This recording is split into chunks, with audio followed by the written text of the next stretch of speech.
lorsqu'il s'agit des enfants de l'âge de 1 an et demi jusqu'à l'âge de 5 ans, l'alimentation la plus appropriée, ce serait l'alimentation fraîche. Ce sera principalement les légumes, les fruits, les nuts, les noix et les graines, comme les graines de tournesol, etc. Et il ne faut pas oublier qu'à cet âge, les enfants deviennent plus curieux. Il faudra les soutenir dans leur démarche intellectuelle parce qu'il faut aller en classe, il faut déjà aller à l'école maternelle, apprendre, etc. Donc, il y aura une exigence cérébrale parce que de par la nature, ils vont être très curieux, ils vont vouloir apprendre. Et là, je vais parler beaucoup plus sur une alimentation vitaminique et minéraux. Donc, il faudrait s'assurer que l'alimentation soit riche en vitamines, minéraux. Et là, je parle de vitamines variées, vitamines A, B, C, D, E, et les minéraux tels que le calcium, le magnésium. Je fais une petite aparté là pour dire que le calcium, quand on le prend, il faut absolument s'assurer que ça vient avec du magnésium. Parce que le calcium seul, parfois, on donne un petit comprimé de calcium à l'enfant parce que son capital osseux est très important parce que l'enfant va grandir, il y aura un grand développement sur la structure osseuse. Donc, on aura vraiment un grand besoin en calcium. Alors, encore une fois, le calcium ne marche pas sur le magnésium. Mais le magnésium peut marcher sur le calcium, mais le calcium ne marche pas sans le magnésium. On va venir un petit moment là où trouver ça dans la nourriture, dans quelle variété de nourriture on pourra trouver ça, et quotidiennement, tous les jours. Ce n'est pas qu'on donne un peu de calcium une fois par semaine. Non, ça ne marche pas comme ça parce que le corps en a besoin tous les jours. Donc, pour revenir sur les minéraux, donc on parlait sur le calcium, le magnésium, le zinc, etc. Où trouver ça? Alors, en ce qui s'agit des vitamines, on trouvera beaucoup de ces vitamines dans les fruits. Par exemple, la vitamine C dans les oranges, mais aussi dans les légumes. Mais ce sera beaucoup plus, un peu plus dans les fruits. Mais attention, parce que les fruits viennent avec le sucre, le fructose naturel, qui n'est pas forcément mauvais. Mais pourquoi j'ai dit ça? Parce que si on donne trop de fruits aux enfants et pas assez de légumes, eh bien le trop va nuire. Il faudra que ça soit équilibré. Et parlant encore une fois de, par exemple, la vitamine A, on trouve dans le brocoli, dans les épinards, dans la carotte. Et on peut aussi, en parenthèse, faire que l'enfant s'intéresse lui aussi à sa nourriture et lui parler, dit, tu sais, la carotte, les lapins aiment bien manger de la carotte et dans la carotte, il y a de la vitamine A, c'est bon pour tes yeux. Parlant de ça, c'est intéressant de pouvoir amener son enfant faire du shopping, par exemple à l'âge de 3 ans, ils sont encore plus curieux, amener l'enfant, que ce soit garçon et fille, c'est pas seulement, les légumes c'est pas que pour les filles, c'est aussi pour les garçons, de les amener en supermarché, les amener à s'intéresser au repas, à la table, et qu'est-ce qu'on va leur donner à manger, leur expliquer dans quels légumes on peut trouver la vitamine A. Par exemple, dans les amandes, c'est riche en B-complexe.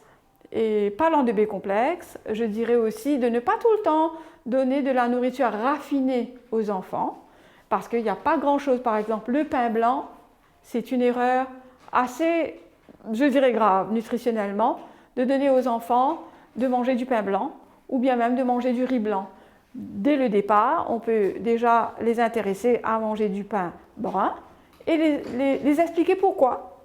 Parce que quand l'enfant comprendra qu'il y a du fibre dans le pain brun, dans le riz brun bien cuit, il y a du fibre, il y a de la B-complexe, etc., l'enfant va s'intéresser.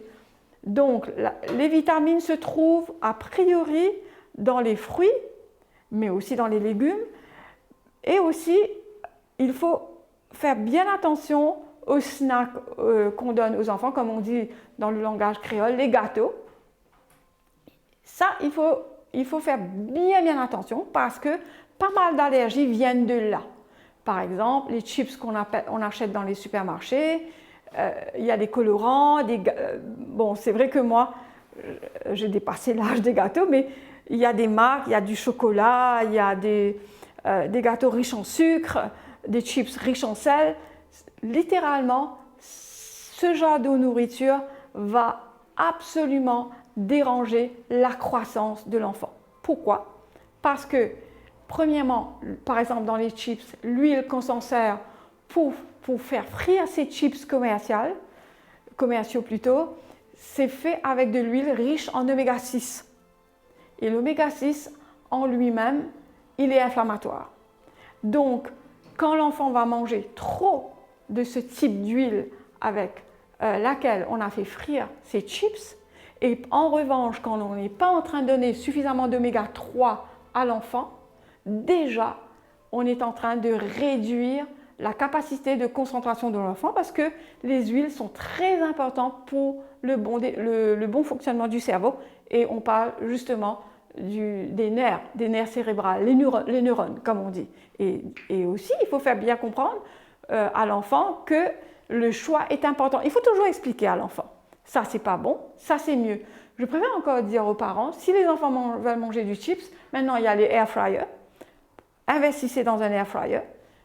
Faites des pommes de terre frais à la maison, coupez. Faites l'enfant s'intéresser à ce qu'on fait à la cuisine. Épluchez, coupez, mettez dans le air fryer avec un filet d'huile d'olive. Achetez du vrai d'huile d'olive en bouteille foncée et pression à froid. Là, vous êtes sûr que l'enfant a des oméga 3 et de la pomme de terre fraîche. Aussi, dans le repas, je rencontre souvent des parents qui se plaignent, qui disent que les enfants n'aiment pas manger des légumes. C'est toute une question d'initiation. Si au départ, les parents doivent se projeter comme des exemples.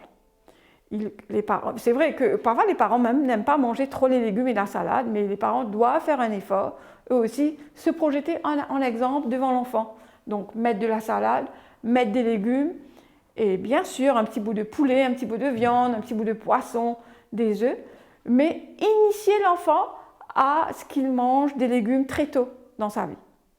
Et quand on va aller dans les restaurants, parce que les enfants et les parents mangent très souvent au fast-food, malheureusement, ce n'est pas approprié.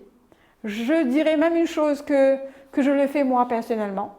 Si demain je dois sortir, j'emmène et manger, qui ne se fait pas trop souvent, j'emmène un petit peu de salade avec moi, fait maison, qui n'est pas une mauvaise idée, pourquoi pas.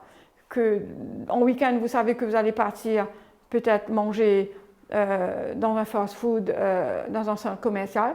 C'est tout simplement d'apporter un petit peu de salade avec soi et de mettre sur cette table de fast-food-là un peu de salade avec. Donc, c'est une idée que je lance comme ça.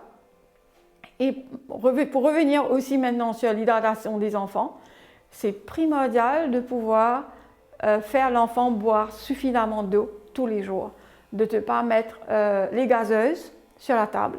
Ça, c'est littéralement très mauvais de prendre des gazeuses, jus commerciaux, pas appropriés parce qu'on ne sait pas combien de sucre que ça contient, on ne sait pas si ça a des colorants. C'est mieux de faire des jus frais maison. Donc, pour conclure un petit peu, donc pour les enfants, c'est de vraiment s'assurer que les enfants mangent bien des légumes, des fruits, du poulet, des œufs, faire des exercices très importants, faire du sport, bien moins de fast-food et les snacks qu'on donne aux enfants, lire les labels, regardez bien qu'est-ce qu'on a mis dedans dans ces gâteaux-là avant de donner ça aux enfants. Il vaut mieux faire une crêpe à la maison, faire une poudine fait maison que d'aller acheter des choses trop commerciales pour donner aux enfants. N'oubliez pas que les enfants vont finir par développer une habitude d'avoir des gâteaux qu'on achète en supermarché.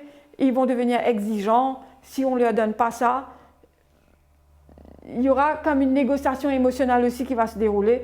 Il faut que les parents se projettent en exemple pour les enfants. Et savoir tirer les lignes, quand les enfants exigent des chips commerciales, etc., il va falloir que les parents expliquent et tirent des lignes et leur disent non, ça c'est pas approprié, il vaut mieux qu'on fasse un chips à la maison et introduire beaucoup de fruits. Par exemple, quand les parents envoient la nourriture à l'école, c'est d'envoyer des fruits à la place des chips, des gâteaux commerciaux, etc.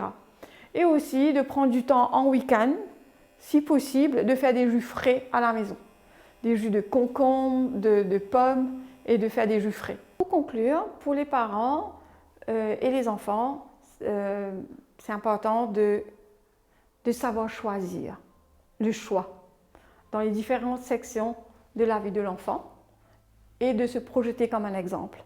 Je pense que ces deux mots-là, c'est les deux mots les plus importants qui seront à la racine même de comment nourrir l'enfant et quel environnement apporter dans la maison. Donc quand les parents sont des exemples, au niveau de l'alimentation même d'abord, les enfants vont suivre. Et de vraiment être très sélectif sur ce qu'on pose sur la table à la maison.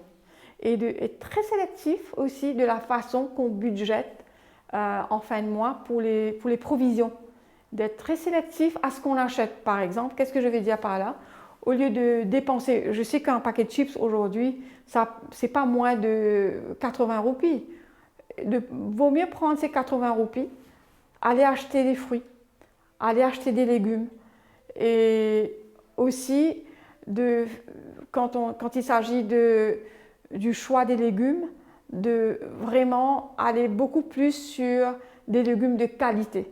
D'essayer, je sais que la vie coûte cher, mais c'est mieux d'acheter un brocoli bio que d'acheter plusieurs légumes qui ne sont pas bio. Il vaut mieux faire bien attention à ça. C'est vrai qu'un petit peu avant dans l'émission, j'ai expliqué comment laver les légumes. Ça, c'est de mise.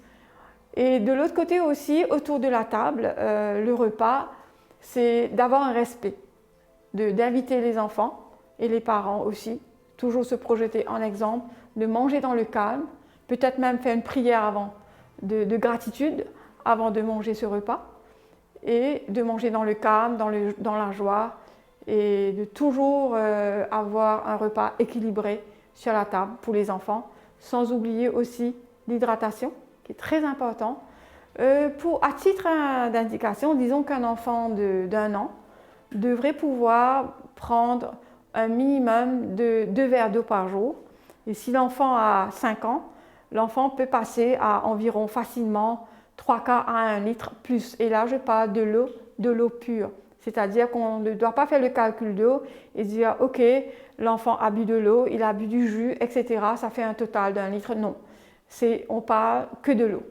Et tout le reste, c'est du over and above. Par exemple, si l'enfant a pris 1 litre d'eau, le jus vient over and above de ces 1 litre d'eau.